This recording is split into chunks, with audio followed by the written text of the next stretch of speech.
Dear souls, നമുക്കിന്ന് past ലൈഫിൽ ഉണ്ടായിട്ടുള്ള എന്തെങ്കിലും വിഷയങ്ങൾ കൊണ്ട് ഈ ജന്മവും നമുക്ക് ബുദ്ധിമുട്ടുകൾ ഉണ്ടാക്കുന്നു എങ്കിൽ അതെന്താണെന്ന് നോക്കാം.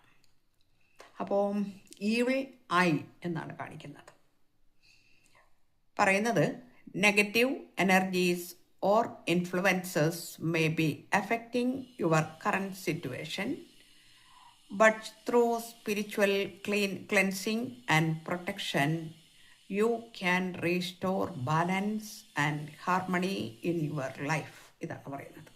അപ്പം നമുക്ക് നമ്മളുടെ ജീവിതത്തിൽ പല സാഹചര്യങ്ങളുണ്ടല്ലേ, അതിൽ നെഗറ്റീവ് ഊർജങ്ങൾ അല്ലെങ്കിൽ ചില സ്വാധീനങ്ങളൊക്കെ നമ്മളുടെ ജീവിത സാഹചര്യത്തെ അല്ലെങ്കിൽ ഇപ്പോൾ ഉള്ള സാഹചര്യത്തെ ബാധിച്ചേക്കാം. നമ്മളിപ്പോൾ ജീവിക്കുന്ന ഈ ഒരു സിറ്റുവേഷൻ നമ്മളെ ബാധിക്കാം. എന്നാൽ അതിന് വേണ്ടത് ആത്മീയമായ ശുദ്ധീകരണത്തിലൂടെയും സംരക്ഷണത്തിലൂടെയും നിങ്ങളുടെ ജീവിതത്തിൽ സന്തുലിതാവസ്ഥയും ഐക്യവും പുനഃസ്ഥാപിക്കാൻ കഴിയും.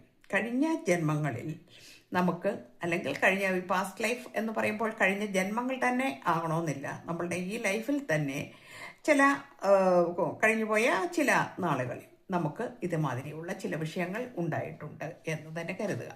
അങ്ങനെ കരുതുമ്പോൾ നമുക്ക് മനസ്സിലാവും, നമുക്ക് നമ്മളുടെ ജീവിത സാഹചര്യം പെട്ടെന്ന് മാറുമ്പോൾ അല്ലേ, ചില ആളുകൾ പെട്ടെന്ന് ചോദിക്കുക, ഞാൻ പെട്ടെന്നാണ് എനിക്ക് ഈ ഒരു ബുദ്ധിമുട്ടുകളും വിഷമങ്ങളും വന്നു തുടങ്ങിയത്, അതെന്തുകൊണ്ടാണെന്ന് എനിക്കറിയത്തില്ല, എനിക്ക് എന്തെങ്കിലും പ്രശ്നങ്ങളുണ്ടോ എന്നൊക്കെ നമ്മൾ പല കാര്യങ്ങൾ കേൾക്കാറുണ്ട് അല്ലെങ്കിൽ നോക്കാറുണ്ട്.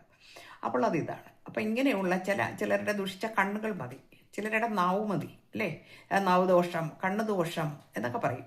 അല്ലെങ്കിൽ ചിലപ്പോൾ അത് ഡബിൾ എനർജി ആകാം, അതെന്തുമാകാം. അത് നമുക്കുണ്ടെങ്കിൽ അതിനെ മറികടക്കാൻ നമ്മൾ എന്ത് ചെയ്യുക, നമ്മുടെ ആത്മീയ ശുദ്ധീകരണത്തിലൂടെ നമ്മൾ അതിൻ്റെ സംരക്ഷണത്തിലൂടെ, അതായത് ആത്മീയമായ ആ ഒരു പ്രൊട്ടക്ഷൻ നമ്മൾ നേടിയെടുക്കുമ്പോൾ നമ്മുടെ ജീവിതത്തിൽ ഈ സന്തുലിതാവസ്ഥ ഉണ്ടാകുന്നതാണ് എന്നാണ് നമുക്കിന്ന് കിട്ടിയിരിക്കുന്ന സന്ദേശം. God bless you.